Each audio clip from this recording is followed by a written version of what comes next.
దీనికి మెంటల్ ఎక్కింది, mental case.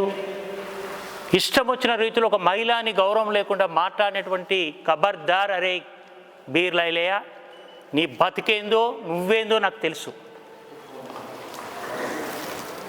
నీ చరిత్ర ఇప్తే, నీ గత చరిత్ర ఇప్తే నా దగ్గర అన్నీ ఉన్నాయి. రోజుకొకటి బయటపడితే సీరియల్గా మారుతుంది బిడ్డ. ఏం తమాషా చేస్తున్నావా? ఒక మహిళను పట్టుకొని, నా భార్యను పట్టుకొని ఇష్టం వచ్చినట్టు మాట్లాడతావా?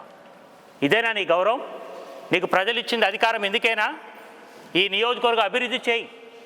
కానీ నువ్వు ఇష్టం వచ్చిన రీతిలో మాట్లాడితే ఇక్కడ ఊకుంటాడు ఎవడు లేడు. నా భార్యను పట్టుకొని మెంటల్ది గింటల్ది అని అంటే ఖబర్దార్ బిడ్డ.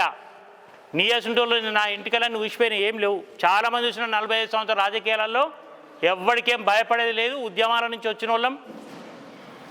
నేను శిష్యరికం చేసింది ఎవడో తెలుసా? డాక్టర్ మర్రి చెన్నారెడ్డి.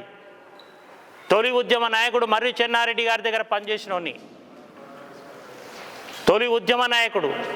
అదేవిధంగా మలి ఉద్యమ నాయకుడు కేసీఆర్ గారి దగ్గర పనిచేసినోని.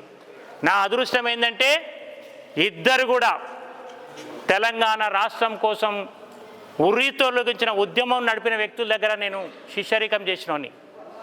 నీలాంటి అల్పదల్పలతో భయపెట్టేవాళ్ళం కాదు. తెలుసుకో నా చరిత్ర. కానీ నా భార్యను పట్టుకొని మెంటల్ది అంటవా? ఏమైనా బుద్ధి ఉందా? ఒక మహిళను పట్టుకునే పదాలేనా అవి? ఏం చెప్పింది నీ పార్టీ నాయకుడు, గౌరవనీయులు శాసన మండలి సభ్యులు తీన్మార్ మల్లన్న గారు చెప్పింది. కొత్తగా అదనంగా ఒక అక్షరం కూడా చెప్పలా. నీకేమైనా దమ్ము ధైర్యం ఉంటే వారితో మాట్లాడు. Like and subscribe.